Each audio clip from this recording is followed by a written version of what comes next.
In this video, I will be providing you an update for the week of November 8th. With the election frenzy now over, lawmakers will be returning to normal duties this week against the backdrop of President-elect Joe Biden's speech this past Saturday about governing as an American president, bringing all sides to the table. I am Tanya Taylor, founder and CEO of Grow Your Wealth TV. If you're new to my channel is about personal finance.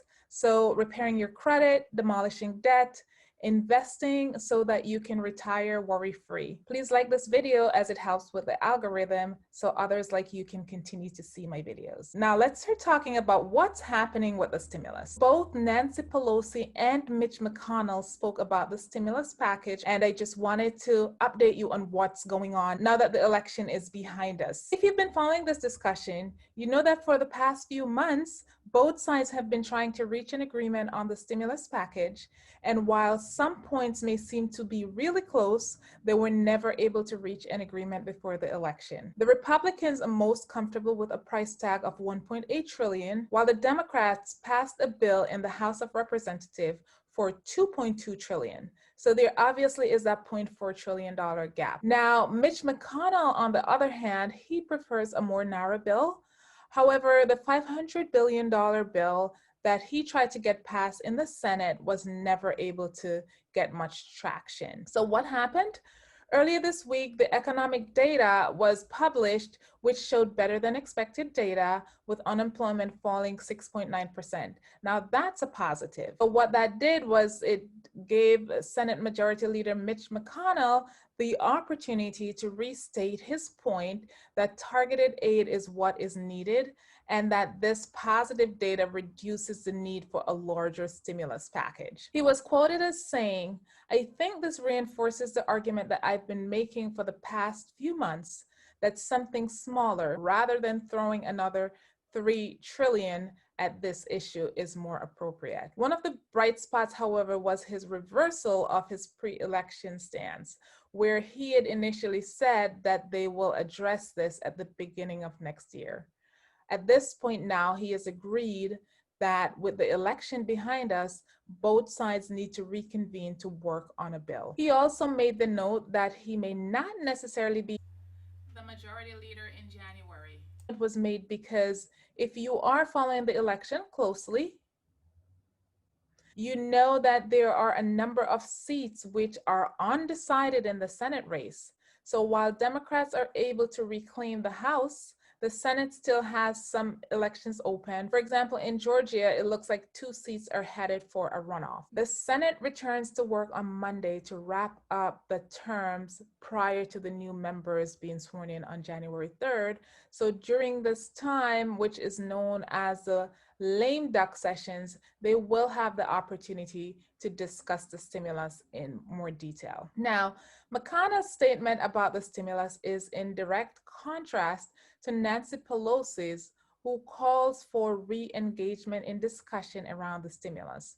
On Friday, she was quoted as saying, "While we prepare for the Biden administration, we must also move swiftly for a new coronavirus relief bill." She further said, "We want the Republicans to come back to the table.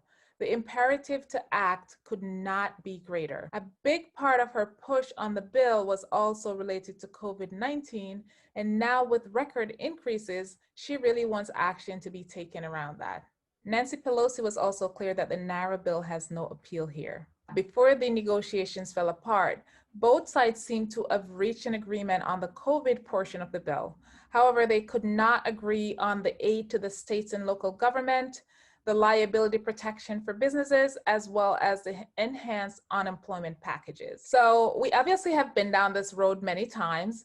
And while McConnell said that he hopes to pass the bill before the end of the year, people are becoming disenchanted by these statements. It really has just been too long with the same talk but no action and relief for many Americans suffering through this crisis. There have been calls by Federal Reserve Chairman Jerome Powell, as well as economists, that there could be long-term negative impact on the economy without any type of stimulus package. With the statements that both McConnell and Pelosi made, There are obviously lots of questions about whether they can finally come through for the American people, or if there will be more of the same stalemate with no true coming together for the good of the people. I do want to mention that prior to the election, Trump had indicated, and I quote, "We will have a tremendous stimulus package immediately after the election." I'm pretty sure that this was based on the assumption that he would be reelected. With that not being the reality now, it is unclear where he stands. Biden also has a stimulus package, which I spoke about in a previous video. You can check that video out if you want to learn more about the Biden's proposed stimulus package. So the hope is that with Biden already getting intelligence on some of the things that he really needs to start working on as soon as he is inaugurated, if this discussion just keeps stalling, there will be something that is in the works that Biden will be able to have passed when he gets inaugurated. But my hope is that for the sake of the American people, we do not have to wait until the middle of January to get the stimulus package passed, because more and more people are being plunged into poverty. So where does all of this leave us? There are three possible scenarios that I can think about. One is we could have a complete stimulus package before inauguration and families get the relief that they need for the holidays. And obviously that would be the most ideal situation given where we are currently today. The second option is that there will be a new funding bill and it will be required to be passed by the House and the Senate. Now, one of the things that I do want to note is that sometime in September, there was a bill that was passed to fund the government until December 11th. So there will be some kind of bill that will be passed by December 11th to avert a government shutdown. So even if the stimulus package is not passed, as Nancy Pelosi is proposing, it's possible that there could be some piece of the stimulus package that's included in that December 11th bill. So I guess that would be better case scenario than having nothing at all. And then thirdly, of course, it's possible that just like we've seen before, there will be discussions, but there will be no agreement reached and everything will fall apart and we will have to wait until after the inauguration. Don't forget to subscribe so that you can keep updated on these stimulus videos. I will also update you on Biden's tax proposals and any other updates that's going to impact you financially. Please don't forget to like my video, also subscribe, it really helps with the algorithm, and share it with others who you think can benefit. I will see you in the next stimulus update.